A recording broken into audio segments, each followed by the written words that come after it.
하나님을 아는 지식 제임스 패커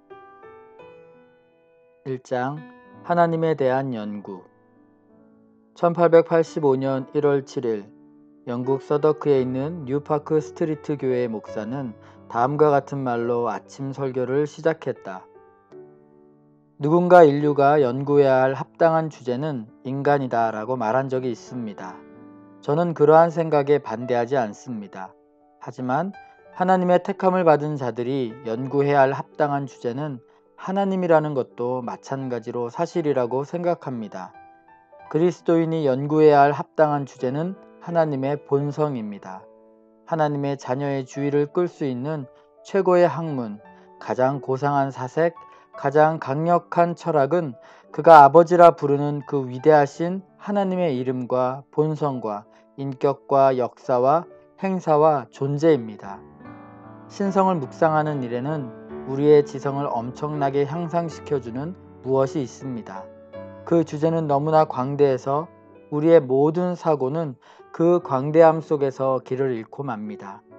그 주제는 너무나 심오해서 우리의 교만은 그 무한함 속에 잠겨버리고 맙니다.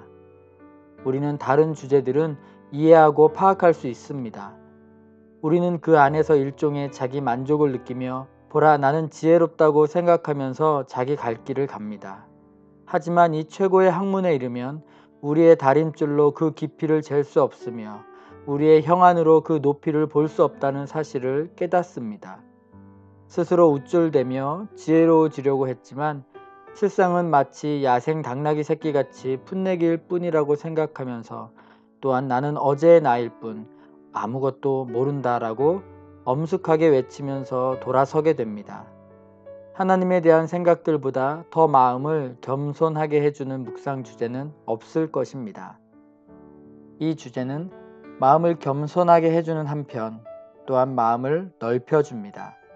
하나님에 대해 자주 생각하는 사람은 좁은 지상의 일만 갖고 씨름하는 사람보다 더 넓은 마음을 가지게 됩니다. 영혼을 넓혀주는 가장 뛰어난 연구는 그리스도에 대한 십자가에 달리신 그분에 대한 학문이며 영광스러운 삼위일체에 나타난 신성에 대한 지식입니다. 지성을 확장시킨 데는 신성이라는 위대한 주제를 열렬하고 진지한 태도로 지속적으로 연구하고 조사하는 것보다 더 나은 것이 없습니다. 그 무엇도 인간의 영혼 전체를 그처럼 확대시키지 못할 것입니다. 또한 이 주제는 마음을 겸손하게 하고 확장시키는 한편 크나큰 위안이 됩니다. 오, 그리스도를 묵상하면 모든 상처를 치유하는 치유제를 얻을 수 있습니다. 하나님 아버지에 대한 명상은 모든 슬픔을 근절시켜줍니다. 성령님의 감화력 안에는 모든 아픈 곳을 잊게 해주는 진통제가 있습니다. 여러분의 슬픔을 잊고자 하십니까? 여러분의 염려를 잊고 싶으십니까? 그렇다면 신성의 깊고 깊은 바다에 잠겨 보십시오. 하나님의 광대함에 몰두해 보십시오. 그러면 여러분은 안식처에서 나오는 것처럼 기운을 차리고 생기가 돌 것입니다. 저는 신성이라는 주제에 대해 열심히 묵상하는 일보다 더 영혼의 위로를 주는 것을 알지 못합니다. 슬픔과 비탄이 굽이치는 파도를 그처럼 진정시키며 시련의 바람을 평온하게 해주는 것을 알지 못합니다. 오늘 아침 여러분을 바로 이 주제로 초대하고자 합니다. 한 세기 전 당시 겨우 20살이었던 스펄전이 한 이 말은 당시에도 맞는 말이었으며 지금도 역시 그러하다. 이 말은 하나님의 본성과 성품에 대한 연구 시리즈에 가장 알맞는 서두이다. 누구에게 신학이 필요한가? 어떤 사람은 이렇게 말한다. 하지만 잠깐만요. 좀 말해보세요. 이 여정이 정말로 필요한 것입니까? 스펄전 시대의 사람들은 신학을 흥미로운 것이라고 생각했지만 나는 그것을 따분하다고 생각합니다. 왜 오늘날 당신이 제안하는 그런 류의 연구를 위해 시간을 허비해야 합니까? 평신도들은 어쨌든 그런 것 없이도 잘 지낼 수 있지 않습니까? 지금은 20세기지 19세기가 아니란 말입니다. 이것은 정당한 질문이다. 하지만 나는 이에 대한 설득력 있는 대답이 있다고 생각한다. 질문을 한 사람은 분명 하나님의 본질과 성품을 연구하는 일이 비실제적이며 삶과는 무관하다고 여기고 있다. 그러나 사실상 그것은 우리에게 가장 실제적인 연구 과제다. 하나님에 대해 아는 일은 우리의 삶에 가장 중요하다. 아마존의 부족민 한 사람을 비행기에 태워 런던으로 데려와서는 아무런 설명도 없이 트라팔라 광장에 내려놓고 그가 살아가기 위해 필요한 영어나 영국에 대해 아무것도 모른 채 남겨둔다면 그것은 매우 무자비한 짓일 것이다. 마찬가지로 우리가 이 세상의 주인이시며 이 세상을 운행하시는 하나님에 대해 모른 채 살려고 애쓴다면 우리 자신을 무자비하게 대하는 것이다. 하나님에 대해 모르는 사람들에게는 이 세상이 이상하고 미친 듯하며 고통스러운 장소이고 삶은 실망스럽고 불쾌한 일이다. 하나님에 대한 연구를 등한시하는 것은 눈 가리개를 하고서 아무런 방향 감각 없이 그리고 주위에 무엇이 있는지 이해하지 못한 채로 살아가는 것과 같다. 아마도 당신은 사는 동안 내내 비틀거리고 머뭇거리게 될 것이며 그렇게 인생을 낭비하고 영혼을 잃어버릴 수 있다. 하나님에 대한 연구가 가치 있는 일이라고 인식했다면 이제 우리는 출발할 준비가 된 것이다. 하지만 어디서 출발해야 하는가? 분명 우리는 현재 처해 있는 곳에서 출발할 수밖에 없다.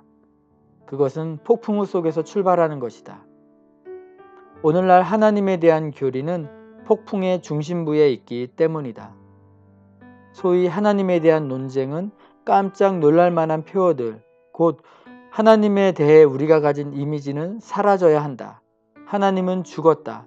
우리는 사도신경을 노래할 수는 있지만 그것을 고백할 수는 없다. 등과 함께 우리 주변에 창궐해 있다. 사람들은 그리스도인들이 역사적으로 지속해왔던 하나님에 대한 이야기는 교묘하게 꾸며진 헛소리이며 하나님에 대한 지식은 허구일 뿐이라고 말한다. 칼뱅주의, 근본주의, 개신교 스콜라주의, 구정통주의 등 그러한 지식을 공언하는 가르침들은 유행에 뒤떨어진 것으로 치부한다. 우리는 어떻게 해야 하는가? 폭풍우가 잠잠해질 때까지 여정을 연기한다면 우리는 결코 출발하지 못할지도 모른다. 나는 이렇게 제안하고자 한다. 독자들은 번연의 순례자가 여정을 떠나려고 할 때 아내와 아이들이 돌아오라고 부르자 손가락으로 귀를 막고 생명, 생명, 영원한 생명 하고 외치면서 계속 달려갔던 것을 기억할 것이다. 나는 독자들에게 하나님에 대한 지식으로 이르는 길은 없다고 하는 사람들의 말에 대해서는 잠시 귀를 막고 나와 함께 그 길을 나서보자고 요청하고자 한다. 결국 백문이 불여일견이며 실제로 분명히 존재하는 길을 따라가는 사람이라면 다른 사람들이 그런 길이란 존재하지 않는다고 수군거리는 것을 듣는다고 해도 그리 염려하지 않을 것이다. 그렇다면 폭풍우가 불건 그렇지 않건 우리는 출발할 것이다. 하지만 어떻게 우리의 행로를 정할 것인가?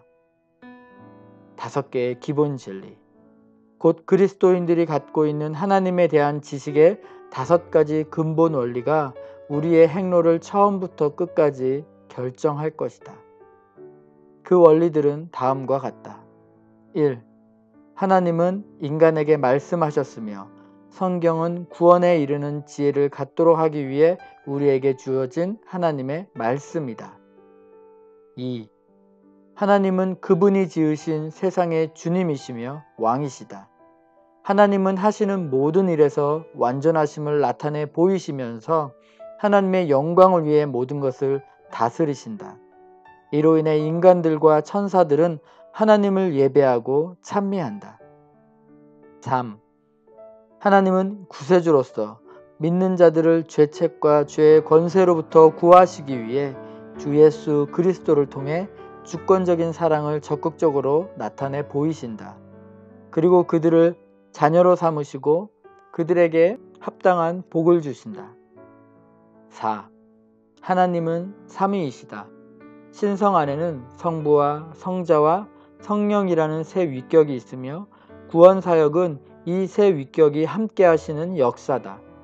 곧 성부께서 구속하시기로 결심하시고 성자께서 그 구속을 이루시며 성령께서는 그것을 적용하신다. 5. 경건이란 하나님의 계시에 대해 신뢰와 순종, 믿음과 예배, 기도와 찬양, 복종과 섬김으로 반응하는 것을 의미한다.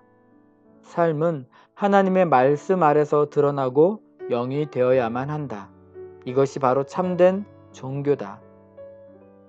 우리는 이제 이러한 일반적이고 기본적인 진리들을 토대로 지금까지 말해온 하나님의 본질과 성품에 대해 성경이 무엇을 보여주는가를 상세히 검토할 것이다. 우리는 커다란 산을 멀리서 관찰하고 그 주위를 여행해보고 그것이 어떻게 풍경을 좌우하고 주변 경관에 영향을 미치는지를 관찰한 후에 이제 그 산에 오를 생각으로 직접 거기에 접근하는 여행자의 입장에 있다. 기본적인 주제들. 그 등반에는 무엇이 포함될 것인가? 우리의 주의를 끌게 될 주제들은 무엇인가? 우리는 하나님의 신성, 곧 하나님을 인간과 구분해주고 창조주와 그분의 피조물의 차이점과 간격을 표시해주는 신성의 특성들을 다루어야 할 것이다. 이는 하나님의 지존하심, 무한하심, 영원하심, 불변하심과 같은 특성들이다. 우리는 하나님의 능력, 곧 하나님의 전능하심, 전지하심, 편지하심 등을 다루어야 할 것이다. 또한 하나님의 완전하심, 말씀과 행동에 나타나는 하나님의 도덕적 성품의 여러 측면, 거룩하심, 사랑과 자비, 진실하심, 신실하심, 선하심, 오래 참으심, 정의 등을 다루어야 할 것이다. 우리는 무엇이 하나님을 기쁘시게 하는가? 무엇이 하나님의 기분을 상하게 하는가? 무엇이 하나님의 진노를 불어일으키는가? 무엇이 하나님께 만족과 기쁨을 드리는가에 주목해야 할 것이다. 우리 대부분에게 이런 것들은 친숙한 주제가 아니다. 그러나 그 주제들이 하나님의 백성에게 언제나 생소했던 것은 아니다. 하나님의 속성이라는 주제가 교회에서 모든 아이가 배우고 모든 어른이 당연히 알아야 하는 교리 문답서에 포함될 만큼 중요하게 생각되었던 적도 있었다. 그래서 웨스트민스터 소요리 문답의 네 번째 질문인 하나님은 어떤 분이신가에 대한 답은 하나님은 영이시며 무한하시고 영원하시며 지혜와 능력과 거룩함과 정의와 선하심과 진리가 변치 않으시는 존재다 라고 되어 있다. 위대한 찰스 하찌는 이 진술을 아마도 일찍이 인간이 쓴 바 하나님에 대한 최고의 정의라고 말했다. 하지만 오늘날 웨스트민스터 소요리 문답을 배우면서 자라는 아이는 거의 없으며 현대의 예배자들 가운데 찬옥에 묵직한 하나님의 존재와 속성에 관한 설교와 같이 하나님의 성품에 대한 교리를 망라하는 연속 설교를 들어본 사람은 거의 없을 것이다. 또한 하나님의 성품이라는 주제에 대해 단순하고도 단도직입적인 글을 읽어보는 사람도 거의 없을 것이다. 현재 그러한 글은 거의 존재하지 않기 때문이다. 그러므로 앞서 언급한 주제들을 탐구하는 일은 우리에게 새로이 생각해 볼 내용과 곰곰이 생각하고 음미해 볼 신선한 개념을 많이 던져주리라 예상할 수 있다. 적용된 지식. 바로 이러한 이유 때문에 우리는 산에 오르기 전에 멈춰서서 아주 근본적인 질문 한 가지를 스스로에게 던져볼 필요가 있다. 그것은 우리가 성경의 어떤 부분이든 하나님의 거룩한 책인 성경을 연구하는 일을 착수할 때면 언제나 스스로에게 던져 보아야만 하는 질문이다. 바로 배우는 자인 우리의 동기와 목적에 관한 것이다. 우리는 스스로 다음과 같이 물어봐야 한다. 내가 이러한 것들에 몰두하는 궁극적인 목표와 목적은 무엇인가? 나는 하나님에 대한 지식을 갖게 되면 그 지식을 가지고 무엇을 하려고 하는가? 우리는 다음과 같은 사실에 직면해야 한다. 즉 우리가 신학적 지식 자체를 위하여 신학적 지식을 추구한다면 그것은 반드시 우리에게 나쁘게 작용할 것이라는 점이다. 그것은 우리를 교만하고 우쭐하게 만들 것이다. 주제의 위대함 자체에 도취되어 우리는 그것에 관심이 있고 그것을 파악했다는 것 때문에 다른 그리스도인들보다 한 단계 위에 있다고 생각하게 될 것이다. 그리고 우리가 보기에 미숙하고 부적절한 신학 개념을 가진 사람들을 경멸하고 그들을 아주 가련한 자로 치부해 버릴 것이다. 바울이 우쭐해하는 고린도 사람들에게 말했듯이 지식은 교만하게 하며 만일 누구든지 무엇을 아는 줄로 생각하면 아직도 마땅히 알 것을 알지 못하는 것이기 때문이다. 신학적 지식 자체를 목적으로 지식을 얻는 일에 몰두한다면 단지 정답을 모두 알려는 열망만으로 성경 공부에 착수한다면 곧장 자기 만족적인 자기 기만 상태에 이를 것이다. 우리는 그런 태도를 갖지 않도록 마음을 지켜야 하며 그렇게 되지 않도록 기도해야 한다. 앞에서 살펴보았듯이 교리적 지식이 없이 영적 건강은 있을 수 없다.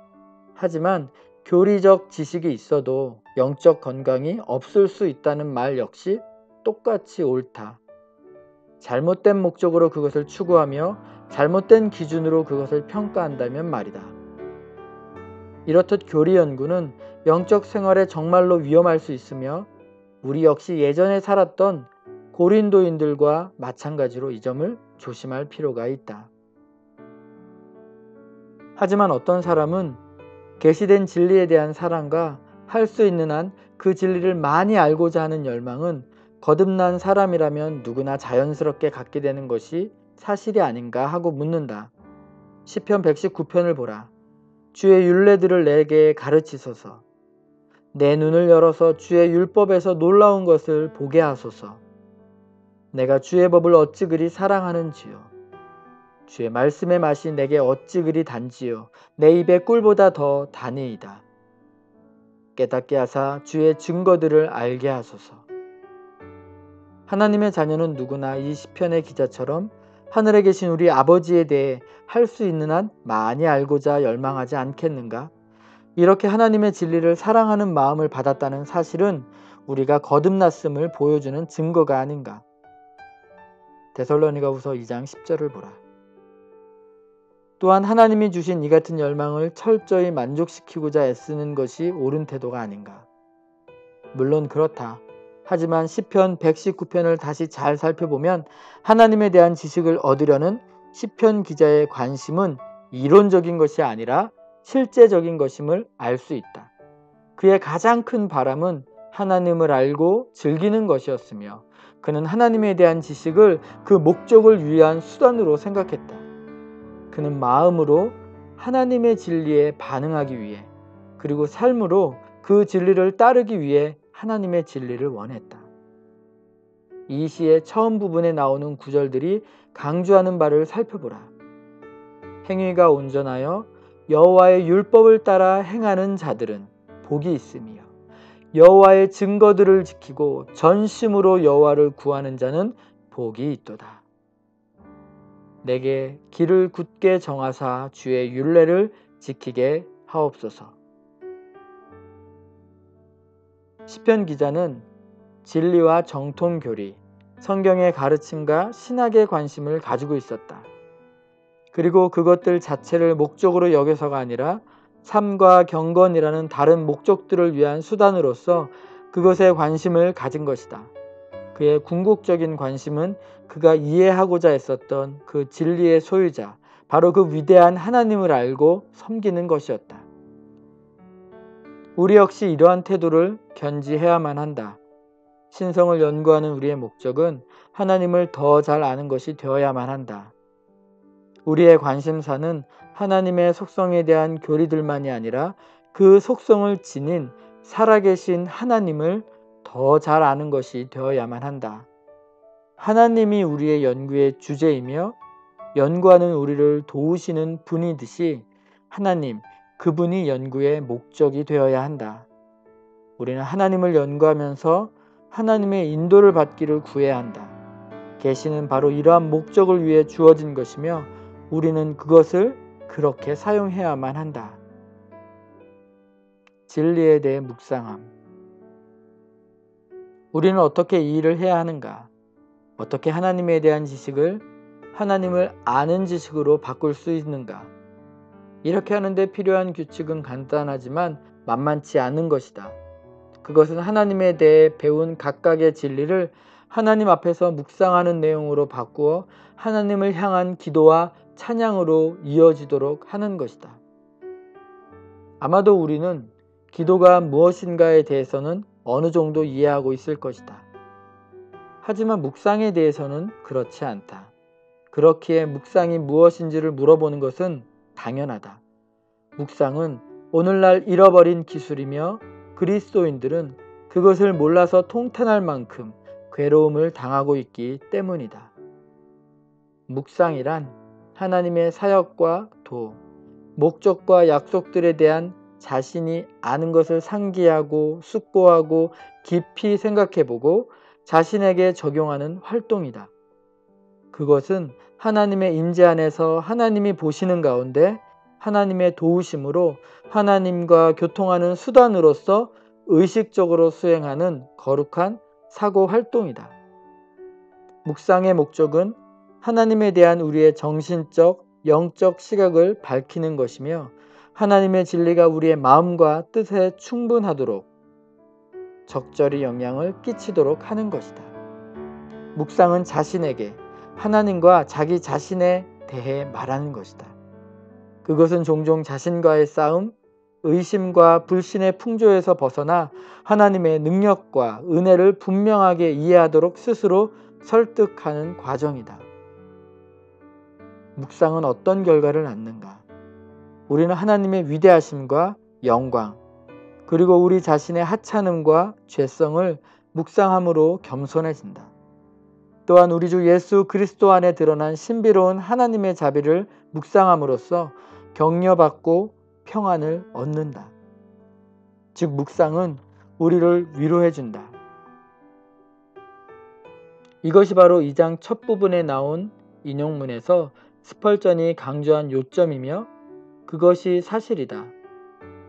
그리고 우리가 이처럼 겸손해지고 고양되는 체험 속으로 깊이 들어가면 갈수록 하나님을 아는 우리의 지식은 점점 증가하며 우리와 함께 우리의 평화, 힘, 기쁨도 증가한다. 하나님에 대한 우리의 지식으로 인해 곧 우리 모두가 참으로 여호와를 알게 되는 은혜가 임하기를 기원한다.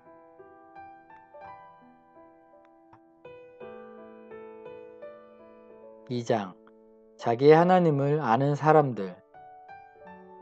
나는 한 학자와 함께 햇살이 쏟아지는 길을 걷고 있었다. 그는 은혜의 복음의 문제를 놓고 고위 성직자들과 충돌하여 사실상 학자로서 출세할 가능성을 잃은 사람이었다. 그는 이렇게 말했다. 하지만 상관없어요. 나는 하나님을 알고 있고 그 사람들은 그렇지 못하니까요. 그것은 그저 여담이었고 내게 한 말에 대해 슬쩍 덧붙인 말이었다. 하지만 그 말은 나의 마음에 계속 남아있었고 나의 생각을 자극하였다. 우리 가운데 하나님을 알고 있다고 자연스럽게 말할 수 있는 사람은 많지 않다. 하나님을 안다는 말은 우리 대부분이 정직하게 말해서 자신에게 여전히 낯선 것이라고 인정할 수밖에 없는 어떤 명확하고 사실적인 체험을 암시한다. 아마도 우리는 간증거리를 갖고 있다고 주장하며 우리의 회심 이야기 중 가장 그럴듯한 부분만 추려서 줄줄 외워댈 수 있을 것이다. 우리는 하나님을 안다고 말한다. 결국 복음주의자들이라면 그렇게 말하도록 되어 있다. 하지만 정말 아무런 망설임 없이 우리 개인사의 특정한 사건들과 관련해서 하나님을 알아왔다고 말할 수 있는가? 내가 이 문제에 의문을 가지는 까닭은 우리 대부분이 하나님에 대해 그처럼 생생하게 체험한 적은 없다고 생각하기 때문이다. 또한 나는 우리가 누리는 하나님에 대한 지식을 비추어 볼 때 과거의 실망과 현재의 비통함은 아무래도 상관없다고 자연스럽게 말할 수 있는 사람이 그렇게 많으리라고 생각하지 않는다. 그것은 분명 우리 대부분에게 실제로 영향을 미치기 때문이다. 우리는 그것들을 자신의 십자가로 여기면서 살아간다. 우리는 대부분 그렇게 부른다. 그것들을 곰곰이 생각하면 계속해서 우리는 비통함과 냉담함, 침울함에 빠져 들어가는 것을 발견하게 된다. 우리가 세상 사람들에게 보이는 태도는 일종한 메마른 냉정함일 뿐만 아니라 이는 말할 수 없는 영광스러운 즐거움, 베드로전서 1장 8절과는 한참 거리가 멀다. 하지만 베드로는 그의 독자들이 이러한 즐거움을 나타내 보이는 것을 당연하게 여겼다. 우리의 친구들은 우리에 대해 이렇게 말한다. 불쌍한 친구들 같으니, 그토록 고난을 당하다니. 그리고 우리는 우리 자신에 대해서도 바로 그렇게 느낀다. 하지만 하나님을 정말로 아는 사람들은 이같이 거짓되고 과장된 생각을 마음속으로 은밀히 하지 않는다. 그들은 일어났을지도 모르는 일에 대해서 신경을 쓰지 않으며 잃었을지도 모르는 것들에 대해서는 결코 생각하지 않는다. 그들은 자신이 얻은 것에 대해서만 생각할 뿐이다. 바울은 이렇게 썼다. 그러나 무엇이든지 내게 유익하던 것을 내가 그리스도를 위하여 다 해로 여길 뿐더러 또한 모든 것을 해로 여김은 내 주 그리스도 예수를 아는 지식이 가장 고상하기 때문이라. 내가 그를 위하여 모든 것을 잃어버리고 배설물로 여김은 그리스도를 얻고 그 안에서 발견되려 함이니 내가 그리스도를 알고자 하여. 빌립보서 3장 7절에서 10절 말씀. 자기가 잃어버린 것을 배설물, 즉 똥으로 여긴다는 바울의 말은 그것들을 아무런 가치도 없는 것으로 생각한다는 뜻일 뿐만 아니라 또한 그것들을 계속 마음속에 둔 상태로는 살아가지 않는다는 뜻이다. 정상적인 사람이라면 누가 향수에 젖어서 멍하니 똥걸음을 생각하면서 시간을 보내겠는가? 하지만 사실상 많은 사람들이 바로 이러한 일을 한다. 그리고 이는 우리가 하나님을 아는 참된 지식을 갖고 있지 못하다는 사실을 분명하게 보여준다. 직접 아는 것과 들어서 아는 것. 이 시점에서 솔직하게 우리 자신의 모습을 직면해 볼 필요가 있다. 우리는 아마도 정통적인 복음주의자들일 것이다. 우리는 복음을 분명하게 진술할 수 있고 건전하지 못한 교리는 아무리 멀리 떨어진 곳에서도 감지해낼 수 있을 것이다. 어떻게 하나님을 알 수 있느냐는 질문을 받는다면 즉시 올바른 대답을 할 수 있다. 즉, 주 예수 그리스도를 통해 그리스도의 십자가와 중보 덕에 그리스도의 약속의 말씀에 근거해서 성령의 능력에 의해 개인적인 믿음을 갖는 것을 통해서 하나님을 알게 된다고 말할 수 있다. 하지만 하나님을 아는 사람들의 특징인 쾌활함, 선함, 자유로움 등은 우리에게 거의 나타나지 않는다. 아마도 복음 진리를 비교적 덜 분명하고 덜 완전하게 아는 사람들과 비교해봐도 더 드물게 나타날 것이다. 이 점에서도 나중된 자가 먼저 되고 먼저 된 자가 나중되는 것이 입증되는 것처럼 보인다. 하나님을 아는 약간의 지식이 하나님에 대한 많은 양의 지식보다 값지다. 이 점을 집중적으로 살펴보기 위해서 다음 두 가지 사항을 짚어보자. 하나, 우리는 하나님을 많이 알지 못하면서도 하나님에 대해서는 많은 것을 알 수 있다. 분명 우리 중 많은 사람은 이 점에 대해 이해하지 못할 것이다. 우리는 신학, 물론 이것은 가장 매혹적이고 흥미를 자아내는 주제다. 17세기에는 신학이 신사라면 누구나 즐기는 취미였다. 신학에 깊은 관심이 있는 사람들이다. 우리는 신학의 설명과 변증에 대한 책들을 읽는다. 교회사와 기독교 신조들에 대한 연구에도 손을 댄다. 성경 여기저기에서 우리가 행해야 할 일을 발견하는 법도 배운다. 다른 사람들은 이런 것들에 대한 우리의 관심을 감지한다. 우리는 사람들 앞에서 이러저러한 기독교적 질문에 대한 우리의 의견을 제시하며 스터디 그룹을 이끌고 논문이나 글을 쓰고 공식적으로는 아니더라도 우리가 속한 기독교 공동체의 정통 교리들을 가르치고 조정하는 책임을 맡아달라고 요청을 받는다. 친구들은 우리의 공헌을 얼마나 소중하게 생각하는지를 말해줄 것이며 이로 인해 우리는 사람들이 요구하는 것에 부응하기 위해서 하나님의 진리를 연구하는 일에 박차를 가한다. 이것은 모두 아주 좋은 일이다. 하지만 신학에 대한 관심, 하나님에 대한 지식, 기독교의 주제들에 대한 명료하게 생각하고 잘 말할 수 있는 능력은 결코 하나님을 아는 것과 같지 않다. 우리는 칼뱅이 알았던 것만큼이나 하나님에 대해 알면서도 그의 저술들을 부지런히 연구한다면 조만간 우리는 그렇게 될 것이다. 처음부터 끝까지 칼뱅과는 달리 하나님을 거의 알지 못할 수도 있다. 두 번째, 우리는 하나님을 많이 알지 못하면서도 경건에 대해 많은 것을 알 수 있다. 그것은 우리가 듣는 설교, 읽는 책, 사귀는 친구에 의해서 좌우된다.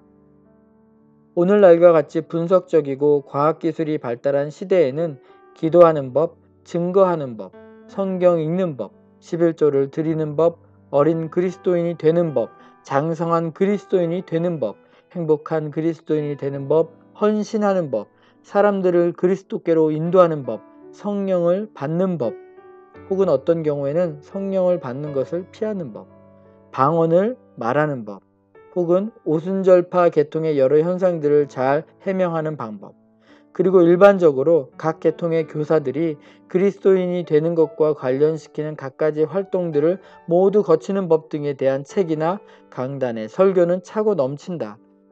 또한 우리가 흥미있게 읽을 만한 과거의 그리스도인들의 전기도 많다.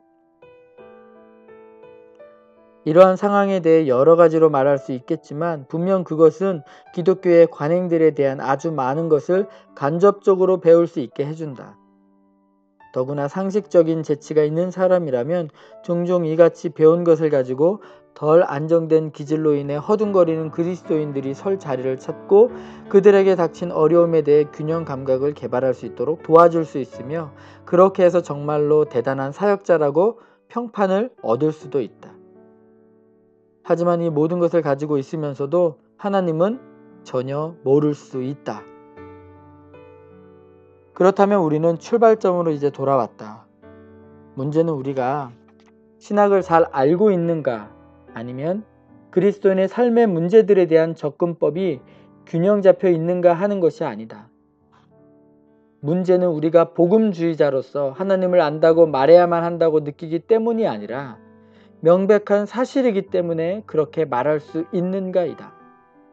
그리고 우리가 하나님을 알기 때문에 그리스도인이 되고 나면 과거에 경험한 불쾌한 일이나 경험하지 못한 유쾌한 일들이 아무런 문제도 되지 않는다고 있는 그대로 솔직하게 말할 수 있는가이다.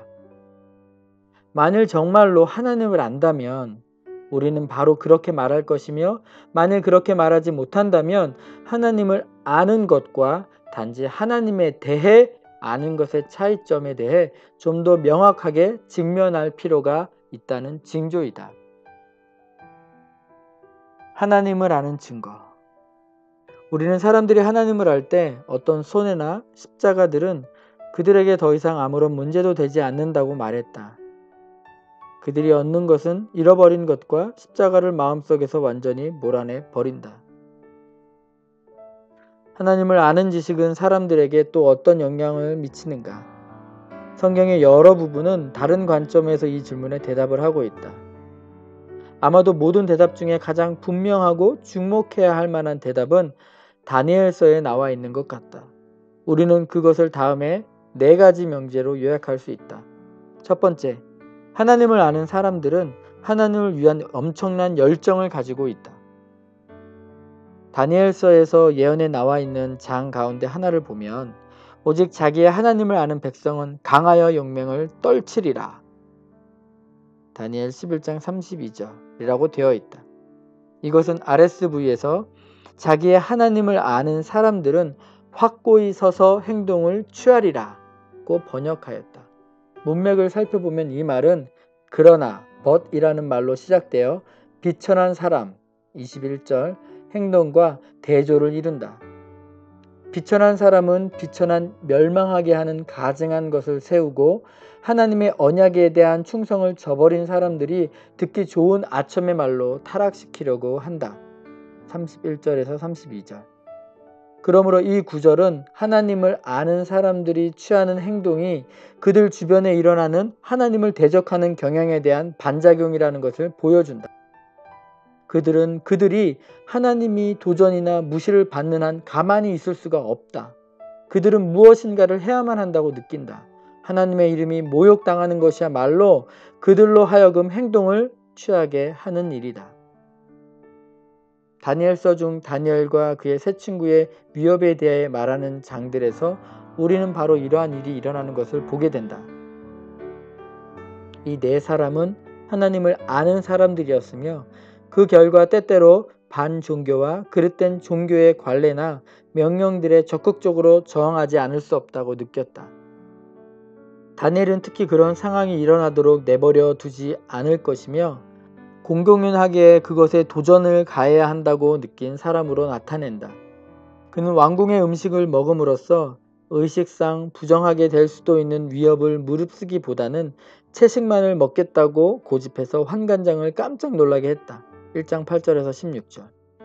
다리오 왕이 기도하는 관습을 한 달간 금하고 이를 위반하면 사형에 처하겠다고 했을 때도 다니엘은 계속해서 하루에 3번 기도했을 뿐만 아니라 열린 창 앞에서도 그렇게 함으로써 모든 사람이 자기가 무엇을 하는지 볼 수 있게 했다. 다니엘서 6장 10절. 이러한 행동들을 오해해서는 안 된다. 다니엘은 반항하는 일에 탐닉하고 정부의 정면으로 대항했을 때에만 행복해하는 무모한 인간, 고집쟁이가 아니다.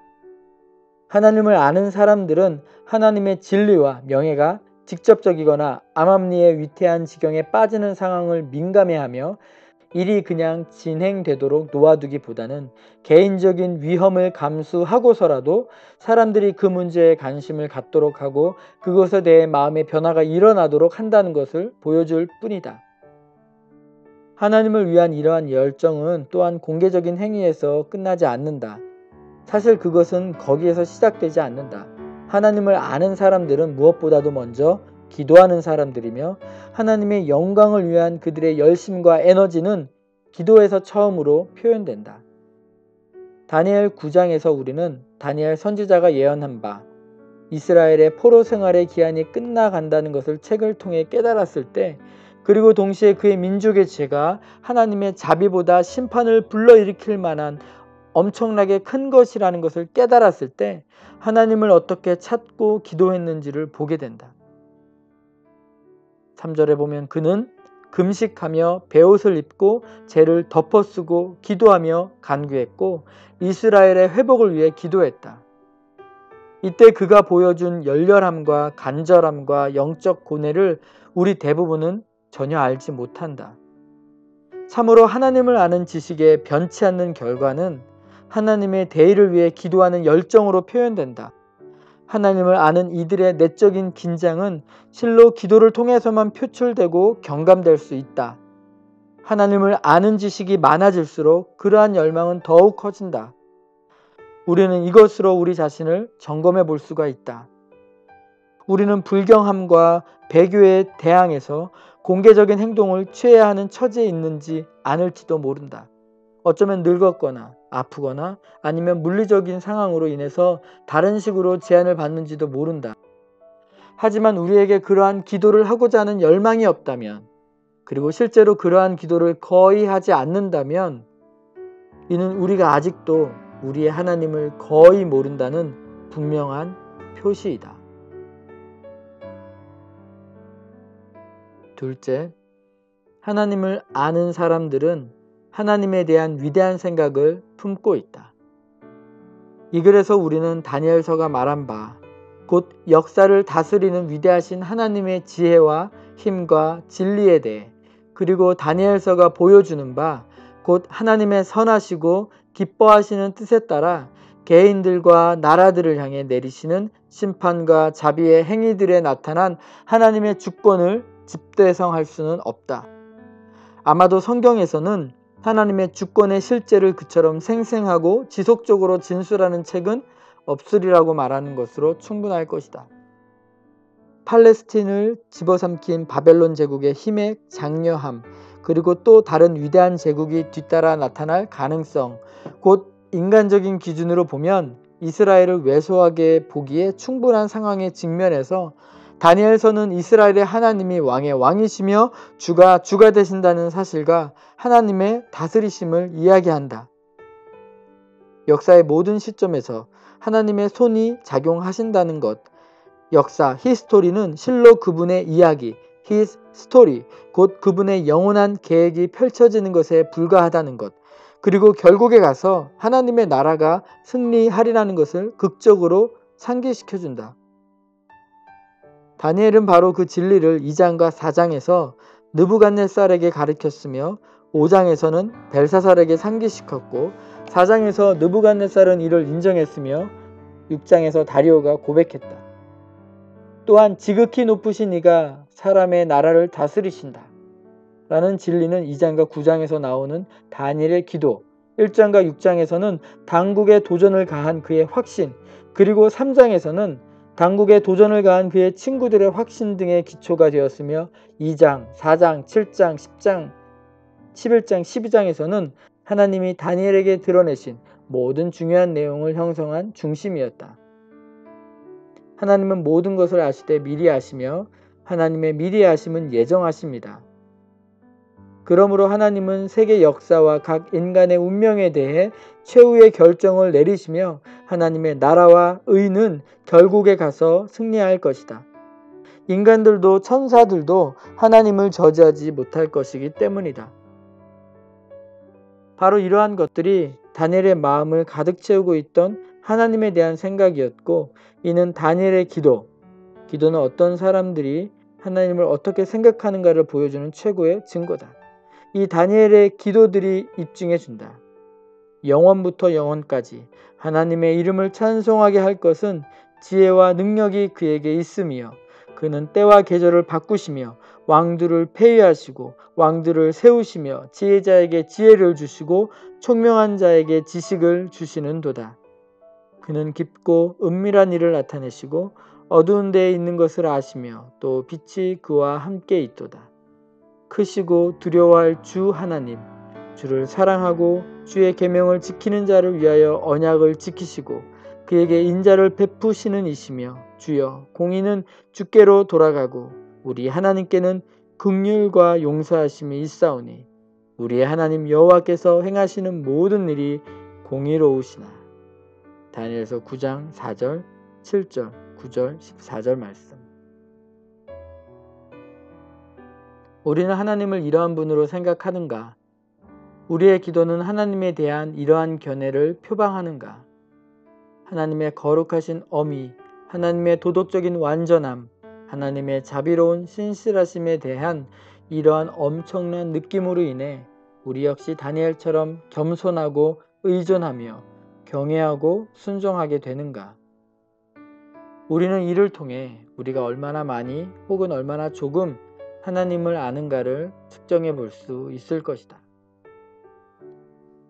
세 번째, 하나님을 아는 사람들은 하나님을 위한 담대함을 드러낸다. 다니엘과 그의 친구들은 위험을 자초한 사람들이었다. 그러나 그것은 저돌적인 무마함이 아니었다.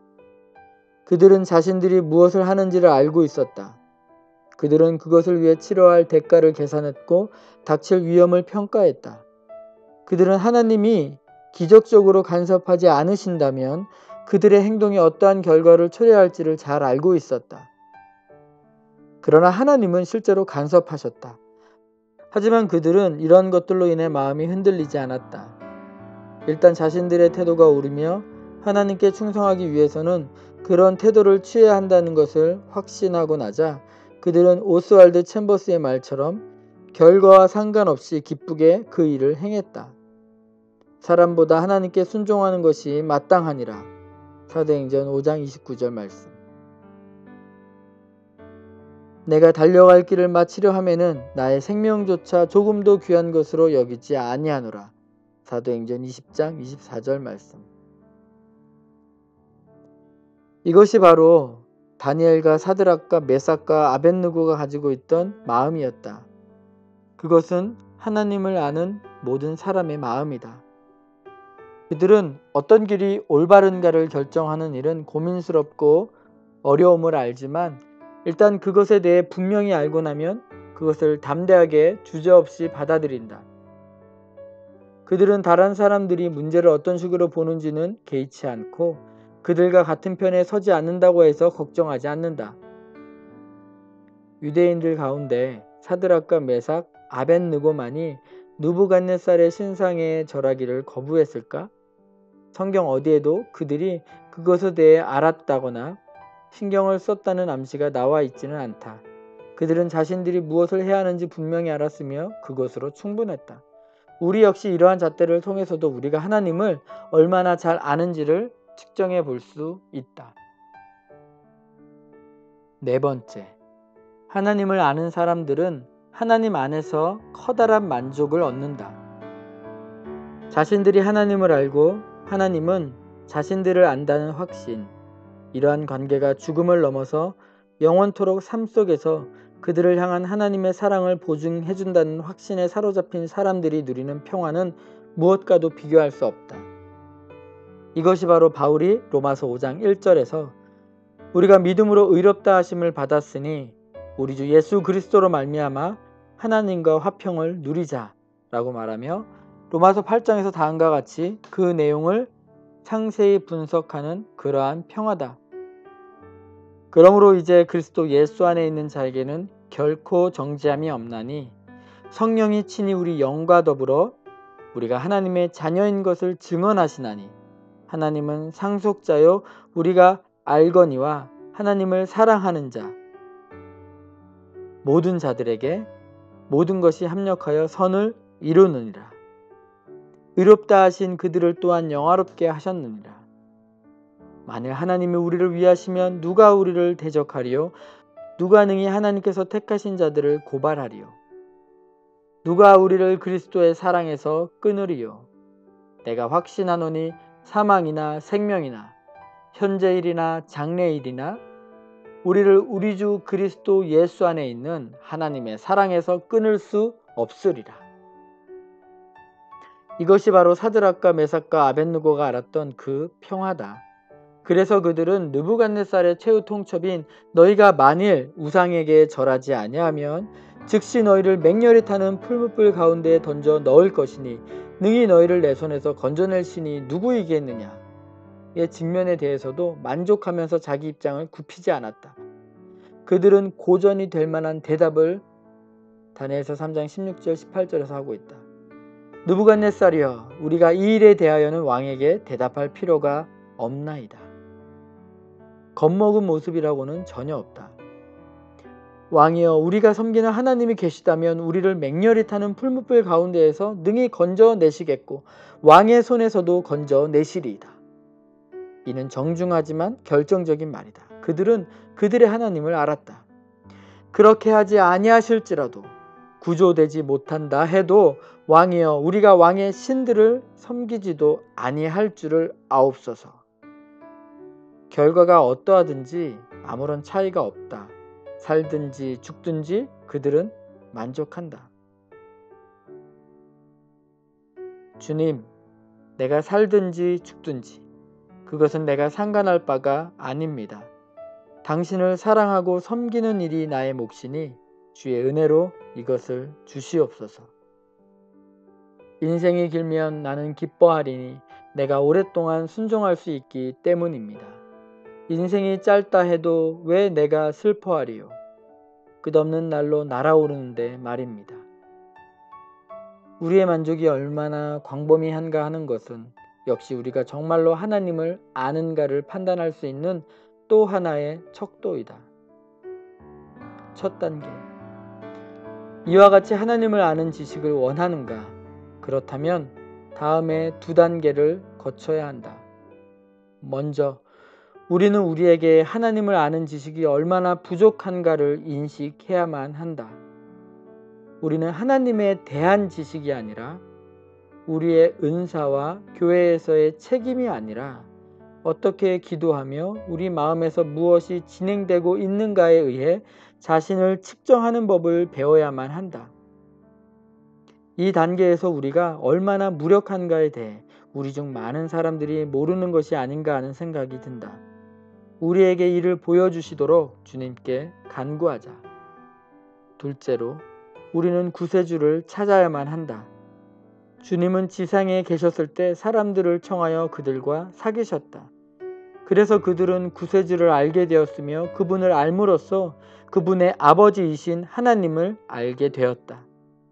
구약 성경은 여호와께서 성육신 이전에 나타나셔서 그와 똑같은 일, 즉 사람들이 여호와를 알도록 여호와의 사자로 나타나 그들과 교제하신 일들을 기록하고 있다. 다니엘서는 그러한 경우처럼 보이는 두 가지를 말해준다.